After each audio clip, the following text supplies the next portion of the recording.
If you have been adjusted before by a chiropractor, you may have noticed a popping sound that may seem a little strange. Many people think all kinds of strange things about this popping sound, so let's set the record straight. The popping sound is only the formation of gas within a joint, and it's no more significant than any other gas release from the body. The popping sound does not mean that you're getting arthritis. A number of studies have looked at people who have routinely cracked their knuckles for years and years and compared them to non-knuckle crackers to see if there's any difference in X-ray images of their hands. These studies all came back with the same conclusion.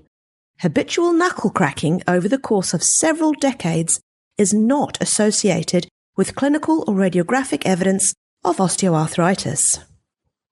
Of course, you could argue that the spine is part of your weight-bearing system and hands are not. So you could ask, can you really compare the two? But all the evidence that is available suggests that cracking joints has nothing to do with causing arthritis. The popping sound does not actually matter at all. Whether or not you hear the popping sound makes absolutely no difference to how good the adjustment was. There have been several research studies that have looked at whether adjustments with the popping sound meant that there were better outcomes for the patients being adjusted. But all these studies show that it makes no difference whether or not there was a popping sound. All it really means is that the chiropractor adjusted you really fast. We do know that higher adjustment speed means that you are more likely to get a popping sound. But this popping sound does not mean that you'll get better outcomes from your adjustment. Silent adjustments, if they improve spinal function, are just as good as loud popping ones. There have been all sorts of theories about what the popping sound really is. Some have thought the sound was caused by tendons snapping over a joint, or a bone being put back into place, or the snapping of adhesions or scar tissue. Recently, there was a really cool study done that actually looked at what was happening in a joint when there was popping sounds.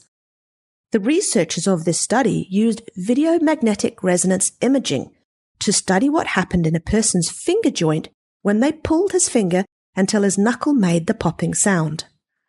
So they used a cable attached to his finger and slowly pulled his finger until it cracked, while recording this with video MRI.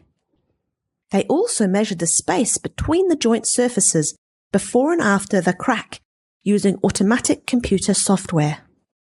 What they found was that the joints remained very close together during the early stages of the finger being pulled.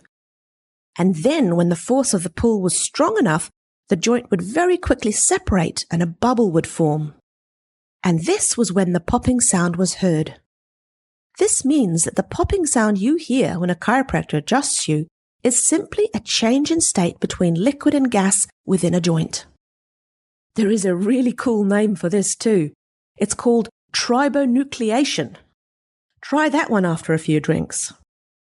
It's actually very similar to what happens when you open a champagne bottle, but it's all happening in an enclosed joint space. Early on, it was thought that the popping sound was associated with unhealthy joints. But as far back as the 1930s, scientists were showing that this also occurs in perfectly healthy joints. So keep this in mind next time you get adjusted by your chiropractor, that the popping sound doesn't have anything to do with bones grinding or rubbing, but instead is simply gas bubbles forming within a joint as your adjustment separates the two joint surfaces that are very close together.